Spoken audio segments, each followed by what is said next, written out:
नमस्कार मंडळी, घरोघरी मातीच्या चुली या मालिकेच्या आजच्या पुढील भागात आपल्याला असं पाहायला भेटलं, आता जी शर्वरी आहे ती जानकीला म्हणत असते, काय गो कुणी चोरले असतील पैसे?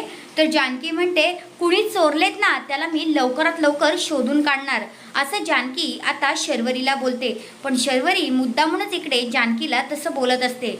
दुसऱ्या बाजूला आता ऐश्वर्या शर्वरीला म्हणते, तूच चोरलेस ना हे पैसे? तर आता शर्वरी म्हणते, मला ना हा हुंदीर मांजराचा खेळ खेळून कंटाळा आलाय बरं का, आता डायरेक्ट घाव घालायचा. मग आता जी ऐश्वर्या आहे ती म्हणते, नक्की काय करायचा विचार आहे तुझा? तर मग आता शर्वरी म्हणते की आता मला डायरेक्ट त्या जानकीचा ना खेळ खल्लास करायचा आहे. असं बोलल्यानंतर आता ऐश्वर्या खूपच शॉक होते. दुसऱ्या बाजूला ऐश्वर्या जानकीला येऊन सगळं काही सांगते. म्हणते, जानकी त्या शर्वरीला तुझा जीव घ्यायचा आहे ग. आणि ऐश्वर्या खूपच घाबरलेली असते. तर जानकी म्हणते, ऐश्वर्या तिच्या म्हणण्यासारखंच होईल, ती जसं सांगेल तसंच तू कर.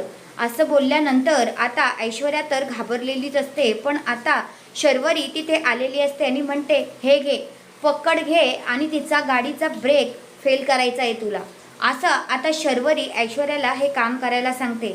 आणि जानकीला पण जरासं वाईट तर वाटत असतं, पण आता वाईट वाटून काहीही उपयोग नाही हे तिला कळलेलं असतं.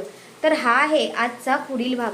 तुम्हाला कसा वाटला ते कमेंट करून नक्कीच सांगा. धन्यवाद.